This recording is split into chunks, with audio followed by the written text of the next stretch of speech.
Pasca maraknya aksi pemberontakan anggota separatis KKB dan TPNPB di Papua yang memakan puluhan korban jiwa masyarakat serta anggota TNI dan Polri yang gugur akibat aksi pemberontakan ataupun penyerangan anggota separatis KKB terhadap pos-pos aparat kepolisian dan TNI. Namun, pasca situasi dan kejadian tersebut, saat ini, pergerakan anggota separatis KKB di Papua seakan menjadi media perbincangan dan perhatian Parlemen Hak Asasi Manusia di Perserikatan Bangsa-Bangsa. Bahkan beberapa negara saat ini sudah berani angkat bicara terkait isu pelanggaran hak asasi manusia yang terjadi di Papua saat ini. Misalkan saja seperti beberapa pernyataan dari perwakilan negara Vanuatu dan Inggris, yang juga pernah melakukan hal yang sama terhadap Indonesia terkait kemerdekaan Timur Timur atau Timur Leste dengan isu pelanggaran hak asasi manusia saat itu. Namun yang menjadi perhatian bagi beberapa media saat ini adalah dengan terpilihnya Presiden baru Joe Biden sebagai Presiden baru Amerika Serikat. Sebab beberapa elemen tokoh masyarakat di Papua dan anggota separatis KKB di Papua telah menunggu langkah-langkah atau kebijakan pemerintah Amerika Serikat sebagai negara yang selalu menyuarakan demokrasi dan hak asasi manusia serta sekaligus membawa Amerika Serikat benar-benar menjadi polisi dunia yang ikut menegakkan keadilan, perdamaian, demokrasi, dan kemanusiaan bagi dunia. Misalkan saja, wilayah yang dianggap oleh beberapa negara telah menjadi pelanggaran hak asasi manusia, seperti di Timur Tengah, Tibet, Xinjiang, Hong Kong, dan Taiwan, di Asia Afrika, Amerika Latin, dan isu pelanggaran HAM Papua di kawasan Asia Pasifik juga tak luput dari perhatian Perserikatan Bangsa-Bangsa. Berdasarkan sumber media informasi terkait, Presiden baru Joe Biden Amerika Serikat adalah merupakan presiden dari Partai Demokrat yang secara historis partai tersebut berideologi liberal atau liberalisme sosial dan progresivisme yang mana lebih menekan pada pentingnya perlindungan terhadap hak asasi manusia, proteksi kaum minoritas, mengenakan pajak yang tinggi bagi kelas menengah ke atas, dan mendukung hak-hak kemerdekaan semua orang.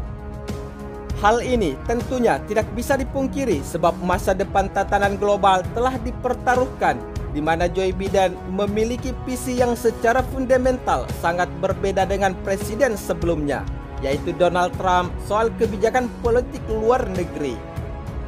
Sebab di dalam pandangan Donald Trump, dunia adalah salah satu bentuk nasionalisme atau America First, meninggalkan perjanjian internasional yang ia yakini memberi kerugian terhadap Amerika Serikat.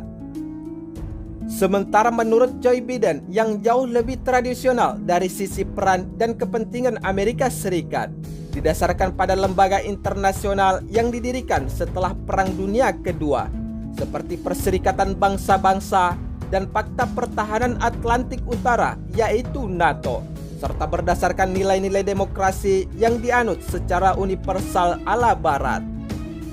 Tentu saja hal ini merupakan satu aliansi global di mana Amerika Serikat memimpin negara-negara yang bebas dalam memerangi ancaman transnasional, sehingga dengan perubahan yang hendak dilakukan di dalam kebijakan luar negeri Joe Biden adalah soal pendekatan sekutu, perubahan iklim, dan Timur Tengah, serta mendorong adanya perlindungan, penghormatan, dan pemenuhan terhadap hak asasi manusia di dunia. Tidak hanya itu, sebab Joe Biden bahkan akan menggalang kekuatan demokrasi untuk melawan apa yang dipandangnya sebagai peningkatan gelombang otoritarisme sebagai langkah penyelamatan citra Amerika Serikat yang dinilai rusak pada era pemerintahan Donald Trump. Sebab Presiden Amerika Serikat, Donald Trump, dianggap banyak bekerja sama dengan para diktator di berbagai negara yang sudah terlalu banyak menghisap dan menciptakan sungai darah dari rakyatnya sendiri. Tentunya dengan terpilihnya Joe Biden akan jadi antisis terhadap kebijakan luar negeri Paman Sam di bawah kepemimpinan Trump yang selama ini dinilai cenderung pragmatis, merusak perdamaian, mengabaikan persaudaraan, dan menggerus nilai dan martabat kemanusiaan. Misalkan saja, secara sepihak, Donald Trump mengakui Yerusalem sebagai ibu kota Israel sekaligus memindahkan kedutaan besar Amerika Serikat dari Tel Aviv ke Yerusalem, sehingga stabilitas di Timur Tengah semakin terkikis.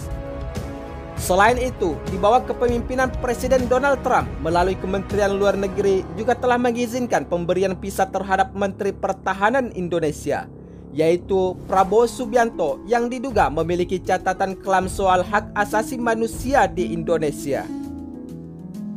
Hal ini tentunya telah menjadi perhatian dunia sebab seorang yang telah melakukan pelanggaran hak asasi manusia masuk ke Amerika Serikat adalah merupakan pelanggaran terhadap undang-undang tentang larangan Amerika Serikat memberikan bantuan kepada militer asing yang melakukan pelanggaran hak asasi manusia tanpa hukum. Memang tidak bisa dipungkiri, berbagai pernyataan di beberapa media massa di tanah air terkait terpilihnya Joe Biden sebagai Presiden Amerika Serikat. Pernyataan itu dari sejumlah tokoh politik dan akademisi di tanah air yang mulai ketar-ketir dengan memberi tanggapan atas terpilihnya Joe Biden sebagai Presiden Amerika Serikat, yang dihubungkan dengan situasi pelanggaran hak asasi manusia di bumi cendrawasih yang tak kunjung berakhir hingga saat ini. Sebab sebagai Partai Demokrat, Biden akan lebih fokus pada isu-isu terkait dengan hak asasi manusia, seperti Indonesia sendiri yang masih dikaitkan dengan isu pelanggaran hak asasi manusia, khususnya di Papua yang menjadi perhatian banyak negara lain, kata Teguh Resya Shah, pakar hubungan internasional dari Universitas Padjadjaran Bandung yang dikutip media nkriku.com pada 2 November 2020 kemarin. Namun terkait dengan terpilihnya Presiden baru Joe Biden Amerika Serikat, tentunya Indonesia harus bersiap jika isu hak asasi manusia akan disorot oleh Amerika Serikat. Terlebih sekarang, negara Indonesia menjadi perhatian karena dianggap strategis bagi rivalitas Washington dan Beijing, ujar pakar hubungan internasional tersebut. Selain itu, sederet pernyataan dari para akademisi dan tokoh nasional tersebut memberi gambaran dan bukti bahwa situasi hak asasi manusia di tanah Papua memang tidak menguntungkan bagi wilayah tersebut. Sebab berbagai pihak menganggap jika proses pelanggaran hak asasi manusia masih terus terjadi dan belum ada ikhtiar penyelesaian berbagai kasus. Misalkan saja pelanggaran hak asasi manusia yang terjadi sejak Papua menjadi bagian dari NKRI pada 1 Mei tahun 1963 hingga saat ini. Namun, menanggapi akan hal tersebut, berbagai media saat ini telah menyoroti dari berbagai perwakilan elemen di Kabupaten Paniai yang menyatakan mendukung penuh agenda mogok sipil nasional yang direncanakan akan dijalankan Komite Nasional Papua Barat atau KNPB pada tahun 2021 mendatang. Berdasarkan sumber media informasi terkait, dukungan ini disampaikan pada ibadah pernyataan HUT KNPB yang ke-12 di Okeitadi, Panai Barat pada Kamis 19 November 2020, ketika para perwakilan itu diberi waktu untuk menyampaikan pesan dan kesan oleh KNPB di Panaya. Selain itu, beberapa perwakilan parlemen rakyat daerah di wilayah Panaya juga ikut ambil bagian sebagai penanggung jawab politik tokoh agama, adat, perempuan, dan masyarakat lainnya. Sebelumnya, juru bicara KNPB Panaya di dalam membuat pernyataan yang menegaskan jika target pada tahun 2021 untuk siap menjalankan agenda MSN sebagai bentuk perlawanan kepada negara kolonial. Selain itu, sejumlah elemen masyarakat di Panaya juga akan melakukan agenda mogok sipil nasional pada tahun 2021 yang akan datang, dan meminta semua masyarakat Panaya untuk kembali ke kampung masing-masing dan melakukan persiapan untuk kemerdekaan di Papua dan sebagai bentuk perlawanan terhadap Indonesia yang dianggapnya sebagai sistem pemerintahan kolonial. Sementara itu, Elias Bunai dari PRD Panaya mengatakan bahwa pihaknya sebagai penanggung jawab politik mendukung penuh agenda yang akan dijalankan semua komponen masyarakat. Apa yang dibilang jubir KNPB itu sangat benar. Kami dari PRD minta masyarakat dan semua kalangan, termasuk bupati dan semua bawahannya, anggota DPRD Panaya, anggota TNI Polri orang Panaya, dan siapa saja harus dukung. Tidak boleh tidak. Sekarang kita di ambang pintu kepunahan. Indonesia sedang habisi kita, tegas Elias Bunai saat diberi kesempatan untuk berbicara tersebut. Namun, dari Aplius Gobai sebagai perwakilan Dewan Adat Kabupaten Panaya mengatakan tidak ada alasan bagi masyarakat Panaya dan Papua tidak mendukung agenda MSN tersebut. Indonesia membunuh orang Papua dari dulu di segala aspek kehidupan, sampai yang tidak boleh saja seperti adat. Indonesia masuk merusak orang adat yang sudah dibunuh ketika marah lihat Indonesia punya kelakuan.